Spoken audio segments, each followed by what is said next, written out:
2015년도 두 번째 주일입니다. 올 한 해를 시작을 하고 잘 진행되고 있는지 궁금합니다. 특별히 올 한 해 이제 여러분들에게 만나 노트를 나눠드리고 그것을 통해서 우리가 같이 성경을 읽고 또 하나님의 말씀을 묵상하자 이렇게 제안을 했습니다. 여러분 지금쯤이면 이제 마태복음을 다 읽으셨죠? 몇몇 분이 대답을 하셨는데 그렇게 시작됐으면 마태복음을 다 읽었어야만 합니다. 요즘은 좋은 시대예요. 그래서 설교를 하면 이렇게 또 녹음이 돼요.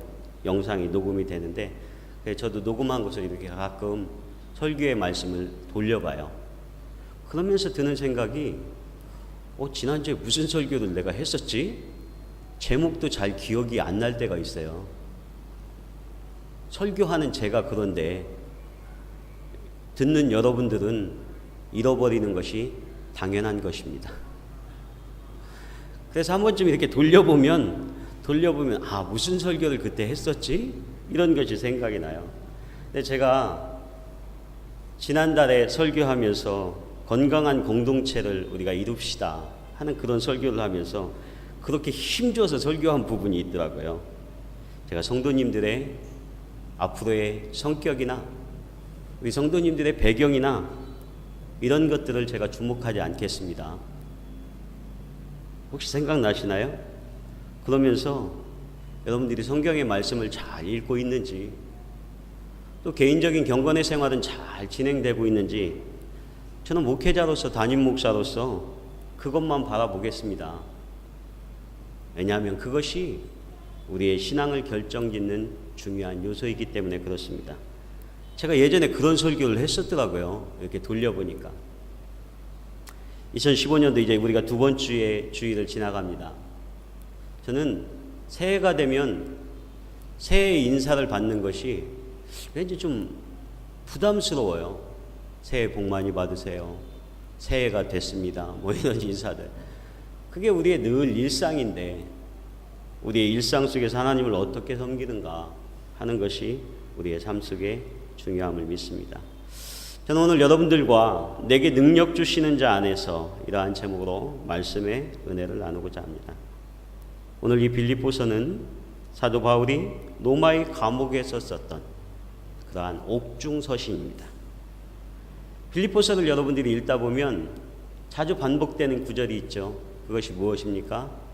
기뻐하라 하는 것입니다. 오늘 사도 바울은 로마의 옥중에서 빌립보 성도들에게 편지하고 말씀을 전하면서요. 기뻐하라. 주 안에서 항상 기뻐하라. 내가 다시 말하노니 기뻐하라. 지금 옥중에 있는 사도 바울이 자유로운 그 성도들을 향해서 그렇게 기뻐하라 권면하고 있다는 것입니다. 오늘 읽었던 본문의 말씀 4장 12절에 보면 그렇게 말씀합니다. 나는 비천에 처할 줄도 알고 풍부에 처할 줄도 알아. 모든 일 곧 배부름과 배고픔과 풍부와 궁핍에도 나는 일체의 비결을 배웠노라. 그리고 13절의 말씀 우리가 너무나 잘 아는 말씀이죠. 내게 능력 주시는 자 안에서 내가 모든 것을 할 수 있느니라. 오늘 사도 바울은 그렇게 말씀합니다. 내가 비천에 처할 줄도 알고 나는 풍부한 데 처할 줄도 압니다. 나는 그 모든 것들의 일체의 비결을 배웠습니다. 올 한 해 여러분들에게 우리 성도님들에게 아마 그런 일은 없겠지요. 어쩌면 그런데 비천에 처할 일도 있을지도 모릅니다. 또 풍성하고 풍부에 처한 일도 있을지 모릅니다. 아니 있어야죠. 그런데 사도 바울은 이 모든 삶의 비결의 일체의 비결을 내가 배웠다 이렇게 말씀합니다. 그러면서 13절에 내게 능력 주시는 자 안에서 이렇게 말하는 것입니다. 우리가 알고 있듯이 이 빌립보서는 사도 바울이 두 번째 전도 여행 때 세웠던 교회가 이 빌립보 교회입니다. 이 빌립보 교회의 성도들에게 이렇게 편지하고 있는 것은 사도 바울이 로마의 감옥에 있는데 이 빌립보 교인들이 그 떠나간 그 선교사이며 목회자인 사도 바울에게 그들이 감옥에 처했다고 하는 소식을 듣고 안타까운 마음에 물론 간절히 기도했겠죠. 그런데 기도한데 그친 것이 아니라 에바브로 디도 편에 그들이 선교에 헌금을 보내는 거예요. 어떻게 보면 감옥 안에 있기 때문에 영치금 같은 것이죠. 그래서 옛 성도들이 이 사도 바울과 관계의 끈을 놓지 않고 계속해서 영적인 교제를 하며 서로 기도하며 하나님의 나라의 확장을 위해서 함께 일하고 있다고 하는 것입니다. 사도 바울이 빌립보 교회를 개척한 것은 선교사적으로 중요한 그러한 의미가 있습니다. 우리가 잘 알고 있듯이 사도행전 16장에 보면 바울은 아시아에 가서 복음을 전하는 것이 그의 뜻이었어요.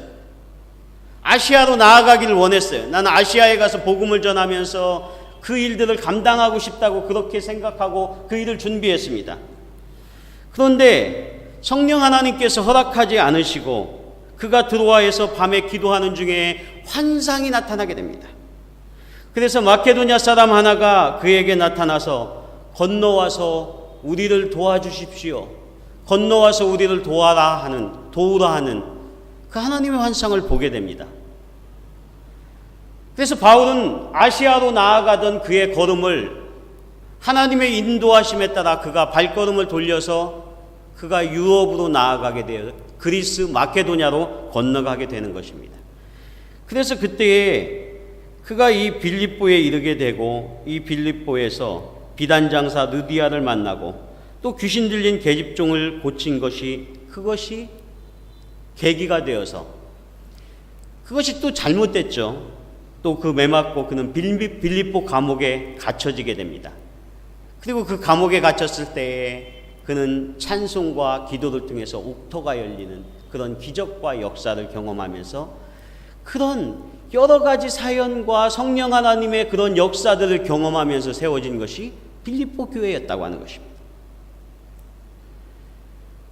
오늘 이 빌립보 교회가 세워져서 오늘 사도 바울이 로마의 옥중에 갇혀 있을 때에 그들이 잊지 아니하고 그 에바브로 디도 편에 영치금을 보내면서 또 선교 헌금을 보내면서 그 바울을 위해서 계속해서 기도하고 있는 것입니다.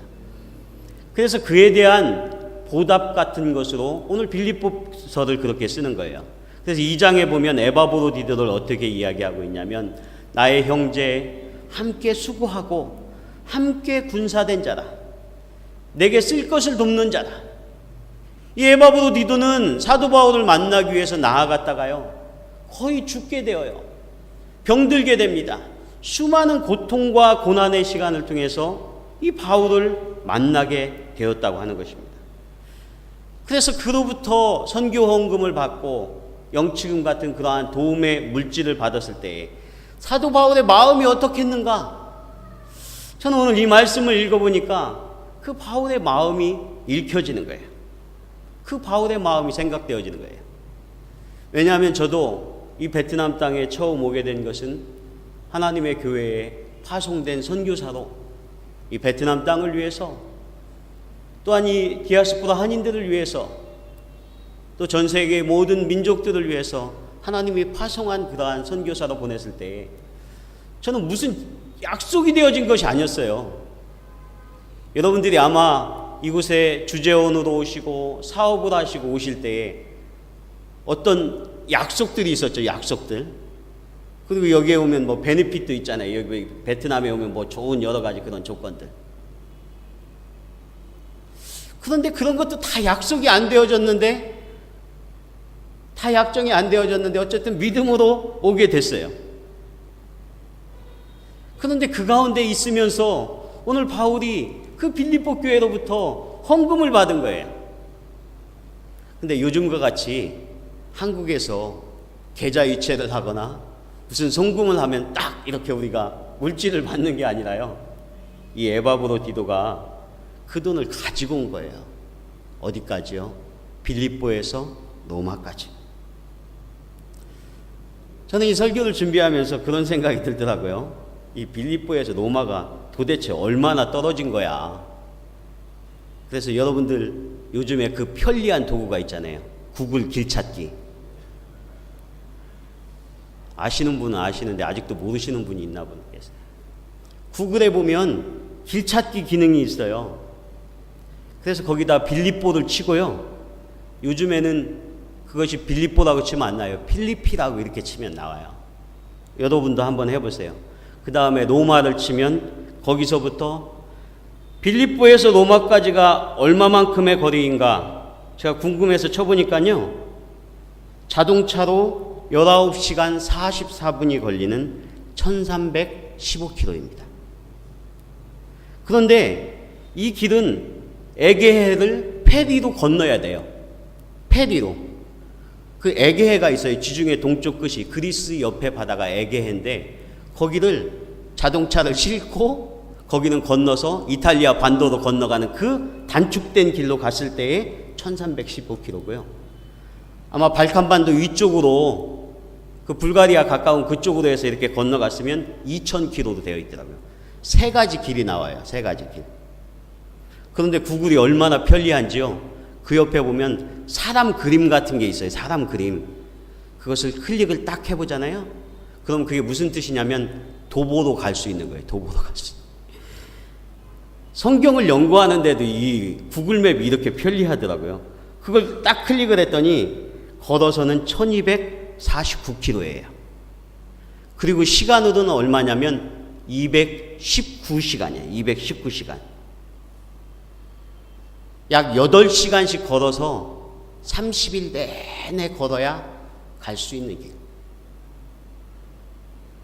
저는 이것을 읽다 보니까 눈물이 핑 도는 거예요. 마음에 감동이 있는 거예요. 떠나간 사도 바울이 로마의 감옥에 있을 때 그 빌립보 성도들이 그 바울을 생각하면서 에바브로디도를 파송해서 그가 30일을 오늘날같이 교통이 발달되지 않은 그곳에 밤낮을 걸어서 아마 그곳에 당도했기 때문에 몇 달이 걸렸을 것 같아요. 빌립보서를 읽다 보면 그래서 그가 거의 병들어 죽게 되는 일이 일어나요. 그런데 그를 다시 빌립보 교회에 다시 필요하니까 그를 보내겠다 하는 그런 내용들이 그곳에 나오게 됩니다. 오늘 사도 바울이 이 로마의 감옥에서 이 빌립보 교회 성도들에게 말하고 싶은 것은 그러한 마음의 감동 가운데 하나님께서 주시는 마음을 그들에게 편지로 썼다는 거예요. 저들이 나를 어떻게 생각하는지. 그러면서 그들을 위로하고 싶어서 기뻐하십시오. 나는 잘 있습니다. 아마 그러한 의미로 그 빌립보서를 보면 무슨 슬픈 이야기가 나오지 않아요. 계속해서 기뻐하고 기뻐하십시오. 우리가 주 안에서 기뻐해야만 합니다. 그런데 여러분, 우리가 짐작을 할 수 있잖아요. 오늘날 현대의 교도소는 참 좋다고 그래요. 먹여주고 입혀주고 심심할 때는 신문도 넣어주고요. 성경도 읽게 해주고요. 지난주에 어떤 기사를 보니까 어떤 사람은요, 성범죄를 저질러서 팔찌를 차고 있는 사람인데요. 교도소가 다시 가고 싶어서 그 팔찌를 그 경찰관 앞에다 흘러놓고 왔다고 하더라고요. 풀어놓고. 그래서 다시 교도소에 들어갔어요. 왜냐하면 교도소에 가면 노숙자처럼 지내진 않고 먹고 살 수는 있으니까. 근데 요즘 교도소는 좋은가 봐요. 그런데 그때 이 로마의 감옥에 있었다는 것이 무엇을 의미하는 거겠습니까? 고대의 시대에 결코 쉽지 않은 나날들이 그곳에 있었을 것입니다. 그럼에도 불구하고 사도 바울은 내가 궁핍함으로 말하는 것이 아니라 어떠한 형편에든지 나는 자족하기를 배웠느니 나는 비천에 처할 줄도 알고 풍부에 처할 줄도 알아. 모든 일 곧 배부름과 배고픔과 풍부와 궁핍에도 일체의 비결을 배웠노라. 내게 능력 주시는 자 안에서. 사랑하는 성도 여러분, 올 한 해 여러분에게 이러한 고백이 있기를 축원합니다. 내가 그리스도 안에 있다고 한다면 나는 풍부하게 살아갈 수도 있습니다. 때때로 나의 삶에 어려움이 있을 수도 있습니다. 그러나 주님이 주시는 능력 때문에 나는 어떠한 경우에라도 나는 풍성하게 살아하는, 풍성하게 기뻐하는 그러한 비결을 내가 배웠습니다. 그렇게 고백할 수 있는 것입니다. 저는 사도 바울이 이렇게 우리에게 말씀하는 것이 우리에게 가슴에 와닿습니다. 왜냐하면 그는 고난에 처한 사람입니다. 그는 고난당하는 것이 무엇인지를 잘 압니다. 그는 배고프고 메맞는 것이 무엇인지를 실제로 경험했던 사람이었기 때문에 그 고난이 무엇인가를 잘 안다고 하는 것입니다. 요즘 한국에서 사람들에게 많이 보여지는 그러한 영화, 그것이 국제시장이라는 영화가 있다고 그래요. 그래서 한 900만이나 되는 사람이 이 영화를 봤는데, 이 영화가 이제 이북에서 피난 시절에 내려와서 부산에 내려갔던 그 정착민들을 그렸는데, 거기에 보면 그 주인공으로 나오는 그 주인공이 황정민이라고 하는 배우인데, 이 사람이 아버지의 역할을 너무 잘했다는 거예요. 그래서 어떤 사람이 그 신문 기사를 쓴 것이 있어요. 무엇이냐면, 이 황정민이라고 하는 이 사람이 아버지의 역할을 그 영화 속에서 너무나 잘했는데 그것이 예전에 우리 아버지의 모습이었다는 거예요. 그러면서 대비해서 쓴 글이 하나 있습니다. 요즘 강남의 서초동에서 입에도 올리기 어렵지만 자신의 아내와 두 딸을 죽인 그러한 가장이 있었어요. 너무 끔찍한 일이죠. 이 두 사람을 대비해 가면서 그렇게 그 기사를 썼더라고요.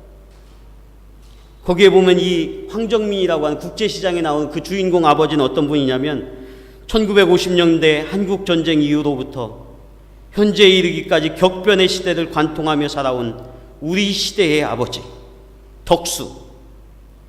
그는 하고 싶은 것도 많았고 되고 싶은 것도 많았던 그러한 인물이었지만 평생 단 한 번도 자신을 위해 살아본 적이 없고 자신을 위해서 써본 적이 없는 우리 시대의 아버지였다고 그렇게 그 덕수 우리 시대의 아버지를 소개하고 있는 거예요. 그런데 서초동에서 아내를 죽이고 자녀를 죽여서 이 사람 잡혔던 이 사람은 명문대를 나오고요.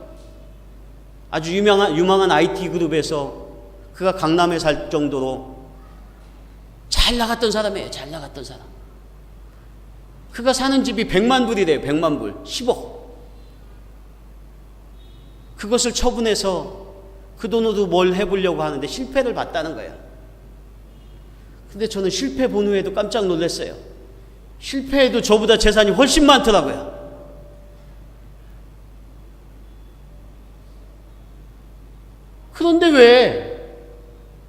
그런데 왜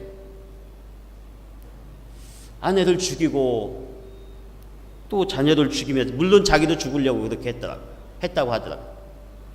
그러면서 그 덕수라는 아버지와 이 두 아버지를 대비해 가지고 그렇게 그 기사를 썼어요.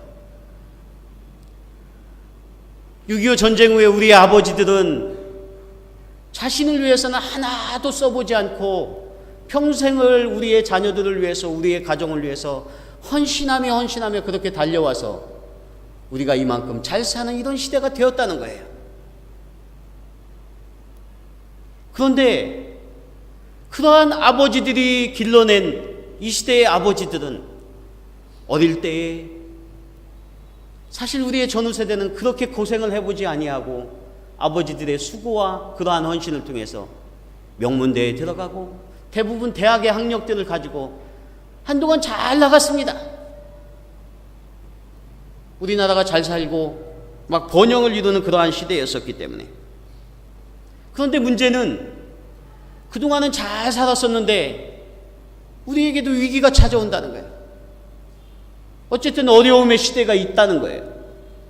그런데 그것을 견디지 못하고 비극적으로 그 삶을 그 가정을 마쳐버린 그러한 비극적인 두 아버지에 대해서 대비해서 그리고 있더라고요. 사랑하는 여러분, 저와 여러분들이 2015년도를 시작하면서 오늘 우리가 하나님 앞에 감사하고 하나님 앞에 감사의 고백을 드릴 수 있는 것이 내가 좋은 직장이 있고 내가 지금 사업체가 잘 돼 나가고 있어서 우리의 교회가 건강하게 잘 되고 있어서 우리의 자녀들이 잘 되고 있어서 난 하나님 앞에 감사합니다. 내가 그렇게 기뻐합니다. 그렇게 고백하는 것은 세상의 모든 사람들이 다 할 수 있는 감사라고 하는 사실입니다. 우리의 자녀들이 잘 되고 우리의 가정이 다 잘 되고 손대는 사업마다 잘 될 때는 누구나 다 감사합니다. 감사 못하는 사람들이 이상하다는 겁니다. 그런데 오늘 성경의 말씀은 사도 바울이 그 로마의 감옥 가운데 있으면서 그 속에서 사람들도 거절하고 찾아오는 그러한 사람도 없는 그러한 상황 속에서 그는 오히려 내게 능력 주시는 자 안에서 나는 풍부하게 처할 줄도 알고 궁핍하게 처할 줄도 아는 내 삶의 일체의 비결을 배웠습니다. 그는 그렇게 고백하고 있다고 하는 것입니다. 저는 사도 바울과 같이 저도 목회의 일정에서 사역의 일정에서 어려움의 시간들을 겪어봤어요. 여러분 잘 알잖아요. 우리가 어렵기 시작하면요 사람들이 잘 전화도 안 합니다. 찾아오는 사람은 별로 없어요. 교회도요 어려우면요 성도들이 잘 안 와요. 그것이 오늘날 우리의 모습입니다. 오늘날 우리가 살아가는 그러한 모습입니다. 며칠 전에 교회 사무실에 앉아 있는데요 누가 전화를 하셨어요. 우리 예배에 참석하시고 싶다고 그렇게 말씀을 하시더라고요. 그래서 저는 기쁘고 감사한 마음으로 친절하게 우리 교회는 지금 이 던뜨원 교회에서 예배를 드립니다. 11시에 오시면 됩니다. 친절하게 말씀드리고 그분이 묻더라고요. 교인은 몇 명이나 되시나요? 그래서 저는 한 300명쯤 모입니다. 저는 그분이 뭘 물어보는지 알고 있기 때문에 그렇게 대답하고 싶었지만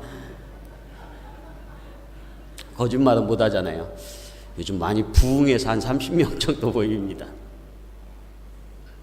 그랬더니 말꼬리가 살짝 흐려지시더라고요. 저는 작은 교회는 조금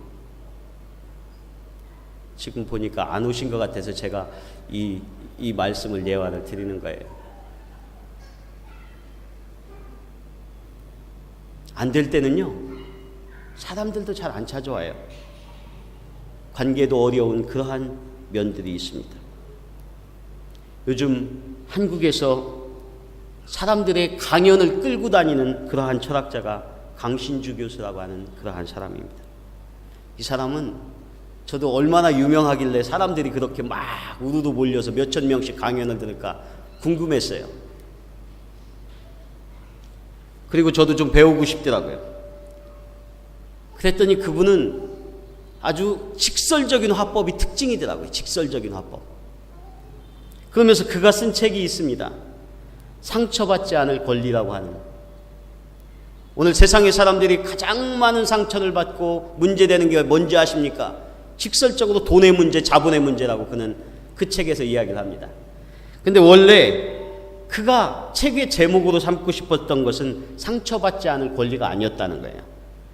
자본주의의 트라우마를 극복하는 법, 자본주의에 대해서 상처받지 않는 법, 이런 책을 제목으로 삼고 싶었는데 그 책을 출판하는 출판사에 있는 그 관계자가 그렇게 제목으로 내면 책이 안 팔립니다. 이렇게 얘기를 하더래요. 그래서 상처받지 않을 권리 이렇게 고상하게 이야기를 하고요. 소재로 그렇게 제목을 정했다고 하는 것입니다. 자본주의로부터 상처받지 않을 그러한 삶에 대한 인문학적 보고서. 알아듣는 말은 별로 없더라고요. 굉장히 어렵게 제목을 썼는데 저는 그 강연을 들으니까 단순해요. 우리가 다 알고 있는 사실이지만 직접적으로 잘 얘기하지 못하는 그러한 사실들이더라고요. 사람들은 돈 때문에 상처받는다는 거예요. 사람들은 돈 때문에 대접받는다는 거예요. 돈 때문에 이혼하게 된다는 거예요. 돈 때문에 가정이 불행하게 된다는 거예요. 아주 직설적인 방법으로 그렇게 사람들에게 그렇게 원색적으로 이야기를 합니다. 그러면서 돈이 없으면요, 친구도 다 끊어져요. 내가 사업에 실패하잖아요. 형제들조차 심지어는 등을 돌리는 일이 나타난다는 거예요. 저는 그 사람이 얘기하는 걸 이렇게 가만히 그 철학자 교수님이 얘기하는 것을 들으면서 많은 부분 공감이 되더라고요. 돈 때문에 상처받고 돈 때문에 어려워하고. 그런데 그것은 세상 사람들이 가지고 있는 가치일 수 있다고 하는 것입니다. 저는 다 동의하지는 않습니다.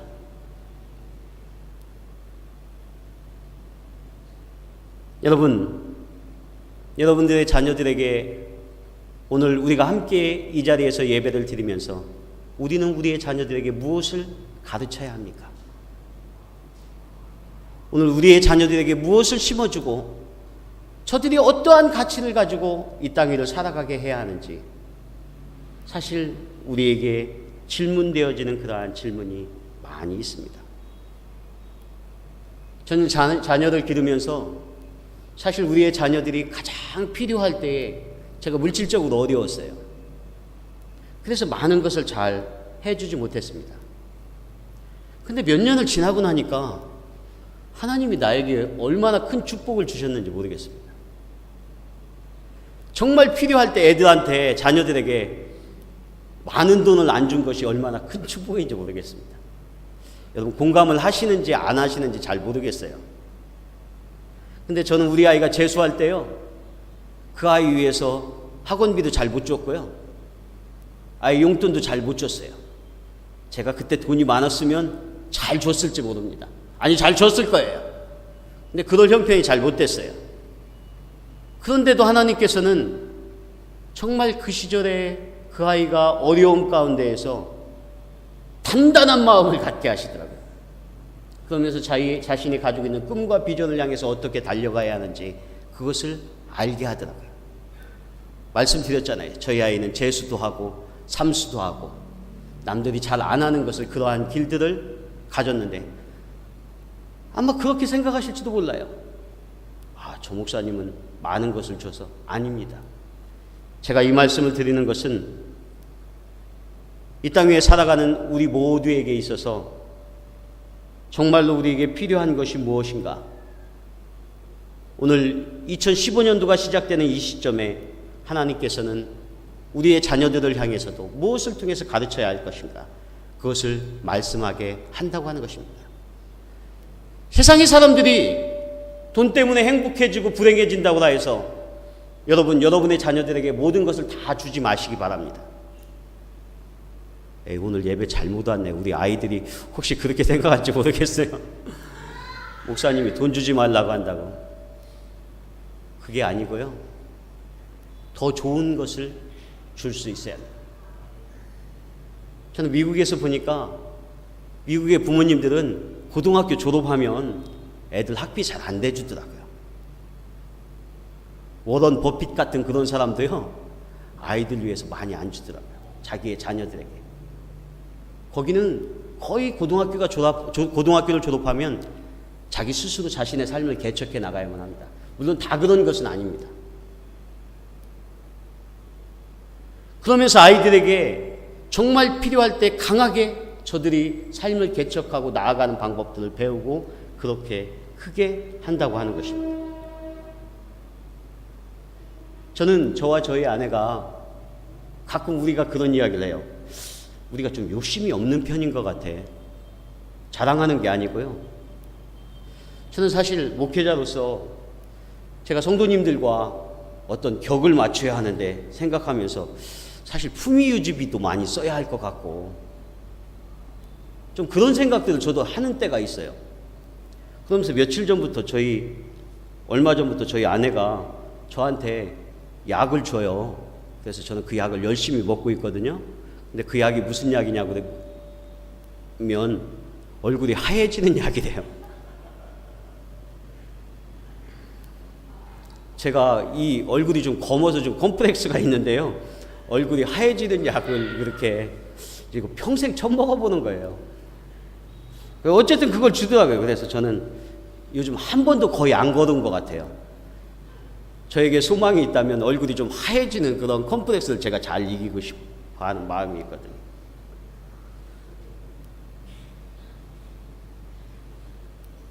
우스갯소리처럼 이야기를 했습니다. 근데 저는 수없이 이사를 하며 또 하나님의 사역을 감당하다 보니까 이사를 자주 하다 보니까 물건을 잘 정리해요. 물건을 잘 버려요. 그러다 보니까 지금 내가 갖고 있는 것도 언젠가는 버려야 하는 거다. 언젠가는 내려놓아야 하는 거다. 그런 욕심이 없어지게 되었다는 것입니다. 사랑하는 여러분, 오늘 사도 바울이 저와 여러분에게 나는 비천에 처할 줄도 알고 풍부에 처할 줄도 알아. 내가 일체의 비결을 배웠습니다. 그런데 모든 것이 풍부한 가운데 있었던 그 사람이 아마 가난한 빌립보 교인들을 향해서 그렇게 말씀하고 그렇게 선포했다면 그들의 마음에 와닿지 않았을 것입니다. 진심으로 그들의 마음을 움직이지 못했을 것입니다. 그런데 나는 내가 그리스도 안에 있으면서 지금 내가 있는 현재의 위치도 감옥 안에 있습니다. 그럼에도 불구하고 내가 주님과 동거하며 주님과 동행하고 있기 때문에 나는 삶 속에서 내 모든 일체의 비결을 내가 배웠습니다. 그렇게 고백하고 있는 것이 저들에게 큰 도전이 되며 마음의 격려가 된다고 하는 사실입니다. 하나님께서는 이스라엘 백성들에게 이사야서를 통해서 소망의 말씀을 주시면서 이사야 55장 2절의 말씀에 이렇게 말씀합니다. 너희가 어찌하여 양식 아닌 것을 위하여 은을 달아주며 배부르게 못할 것을 위하여 수고하느냐. 나를 청종하라. 그리하면 너희가 좋은 것을 먹을 것이며 너희 마음이 기름진 것으로 즐거움을 얻으리라. 나를 청종하라. 그리하면 너희가 좋은 것을 먹을 것이며 너희 마음이 기름진 것으로 즐거움을 얻으리라. 이렇게 말씀합니다. 사랑하는 여러분, 우리의 삶에 있어서 가장 큰 기쁨과 가장 큰 즐거움은 그것은 하나님 안에 있을 때 가장 큰 기쁨과 즐거움이 있는 줄 믿습니다. 그렇기 때문에 우리가 이 예배드리는 이 자리는 너무나 소중합니다. 우리가 이 안에서 하나님 앞에 예배하며 이 속에서 즐거워할 수 있고 기뻐할 수 있어야 한다는 것입니다. 우리는 평범하게 그저 이 자리에 왔다 그저 돌아가는 그러한 자리가 아니라 이곳에서 설레이며 가슴 뛰며 주님을 만나야 하고 주님이 내 안에 계셔서 주님이 주시는 참 즐거움과 기쁨을 이 속에서 누릴 수 있어야 한다는 것입니다. 그래서 나를 청종하라. 나의 말을 들어라. 주님이 그렇게 말씀하셔요. 그 안에 기쁨이 있다고 그렇게 이야기하는 것입니다. 우리는 세상에 많은 분주한 일들과 많은 시간을 보내느라고 하나님을 만나며 하나님과 동행하는 그러한 시간을 내기가 점점 더 어려워져 갑니다. 그래서 우리의 삶 속에서 하나님이 주시는 그러한 기쁨들을 누리는 시간들이 점점 더 없어진다는 거예요. 우리의 삶 속에서 하나님과 동행하면서 하나님이 주시는 기쁨을 누려야 하는데 그것은 우리의 사업이 바쁠 때에도 마찬가지라는 것입니다. 오늘 우리의 자녀들과 함께 여러분들이 예배에 많이 참석하셨는데 저는 우리의 사랑하는 자녀들이 이 예배를 참석하면서 하나님을 만나기를 원합니다. 그리고 혹시 그렇게 생각할지도 모르겠어요. 내가 이 예배에 참석 안 하고 공부 열심히 하면 더 좋은 점수를 맞을 수도 있을 텐데 그래도 우리 친구들은 그렇지는 않아서 너무 감사합니다. 하나님 앞에 예배하고 하나님이 주시는 참 기쁨으로 우리의 심령이 우리의 마음이 즐거워지고 기뻐하여지면 우리는 그 다음에 주어지는 우리의 시간들 속에 그 삶을 활력 있게 살아갈 수 있다고 하는 것입니다. 그래서 저는 여러분들과 몇 차례 반복하면서 이 말씀을 나누는 것입니다. 여러분, 하나님 말씀을 읽으셔야 돼요. 하나님 말씀을 묵상하셔야 돼요. 제가 강요는 아니지만 계속해서 이야기하고 있잖아요. 이건 거의 강요인 거예요. 왜? 말씀을 읽지 아니하고 하나님과 동행하지 않는 일주일의 삶 후에 우리가 하나님 앞에 나아오는 것은 하나님과 우리의 마음의 문을 열기가 좀처럼 쉽지가 않습니다. 그래서 예배 드리는 것도 우리의 삶에 있어서 형식적으로 빠지기가 너무 쉽다고 하는 것입니다. 저는 그래서 이 사도 바울이 빌립보 성도들에게, 초대교회 성도들에게 이야기할 때 그들이 무슨 특별한 훈련 프로그램과 제자 훈련을 통해서 저들이 변화된 것이 아니라 저들은 하나님의 말씀을 가까이 하고 말씀을 읽고 기도하는 것만을 가지고도 저들의 마음에 뜨겁게 주님을 사랑하며 또한 공동체를 사랑하며 성도들을 사랑하면서 그렇게 신앙생활을 할 수 있었는 줄 믿습니다. 그것이 이 땅 위에서 지난주에 나눴던 말씀처럼 풍성함을 누리는 비결이고, 오늘 우리가 함께 나누는 말씀처럼 이 땅 위에서 우리가 비천에 처하고 풍부에 처하는 그러한 일체의 방법과 비결이 이 말씀 안에 있다고 하는 것입니다. 세상의 사람들은 물질 때문에 마음이 기뻐할 수도 있고 슬퍼할 수도 있지만 우리가 주님을 믿는 우리 그리스도인들은 우리의 삶 속에서 일체의 비결을 배울 수 있는데 그것이 내게 능력 주시는 자 안에서라고 하는 것입니다. 사랑하는 성도 여러분, 내게 능력 주시는 자 안에서 내가 모든 것을 할 수 있는 줄 믿습니다. 하나님은 능하신 분입니다. 하나님은 능력이 많으신 분입니다. 그래서 진정으로 우리가 이 땅에서 풍성하게 사는 방법을 우리에게 말씀하십니다. 사도 바울은 고린도후서 12장 9절의 말씀에 나에게 이르시기를 내 은혜가 내게 족하도다. 이는 내 능력이 약한 데서 온전하여짐이라 하신지라. 그러므로 도리어 크게 기뻐함으로 나의 여러 약한 것들에 대하여 자랑하리니 이는 그리스도인의 능력이 내게 머물게 하려 하십니다. 그러므로 내가 그리스도를 위하여 약한 것들과 능욕과 궁핍과 박해와 곤고를 기뻐하노니 이는 내가 약한 그때에 강함이라 말씀합니다. 사랑하는 성도 여러분, 때때로 여러분들이 약하게 된 것이 있다고 한다면 감사하실 수 있는 여러분 되시기를 축원합니다. 사람은 이상하게 그러한 절박한 고난 가운데 빠져보고 그러한 감옥 속에서 인간의 절박함을 누렸을 때에 감사가 무엇인지를 그때 알게 된다는 것입니다. 우리의 자녀들이요, 항상 풍성한 것에 있고 저들이 눈물을 몰랐을 때에는 내가 지금 있는 것이 감사한 건지를 모른다는 거예요.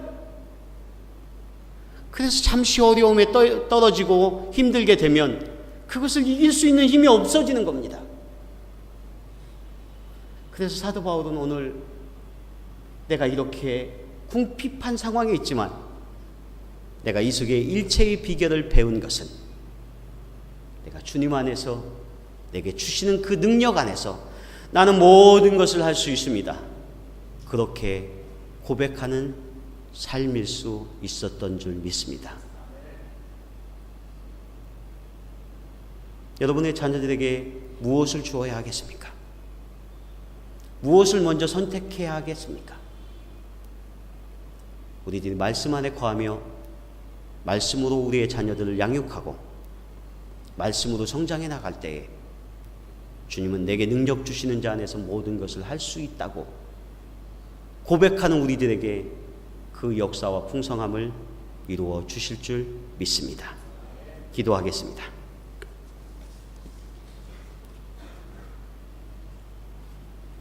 하나님 감사합니다. 복된 주일을 우리에게 허락하여 주셔서 우리가 주님 앞에 나와 예배합니다. 하나님, 우리 한우리 공동체를 허락하여 주셔서 우리가 기쁠 때나 슬플 때나 또 삶의 곤고와 어려움 가운데 처해져 있을 때에 우리가 서로 한 공동체며 한 가족이며 우리가 하나임을 믿습니다. 새해를 시작하면서 오늘 사도 바울이 그 감옥 가운데 깊은 사색과 또 하나님 앞에 기도 가운데 그가 일체의 비결을 주님 안에서 배운 것처럼 주님 이 땅 위에 살아갈 때에 주님이 주시는 풍성함을 누리는 우리 모두가 될 수 있도록 인도하여 주옵소서. 매일매일 말씀을 묵상하게 하시고 말씀 가운데 우리가 거할 수 있도록 도와주시기를 원합니다. 우리의 삶의 우선순위가 그 가운데 있게 하여 주셔서 우리의 삶의 풍성함을 누리는 우리 모두가 될 수 있도록 인도하여 주시옵소서. 예수 그리스도의 이름으로 기도하옵나이다. 아멘.